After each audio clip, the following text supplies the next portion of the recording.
Mm. Wow! The gravy.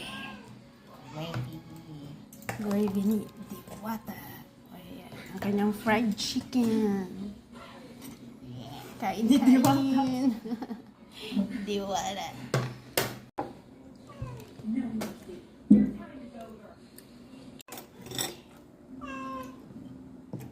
Basta nagluluto si Diwata ng gravy, the best yan. Ito daw ang ititinda namin sa aming magiging munting karinderya. Kain, guys!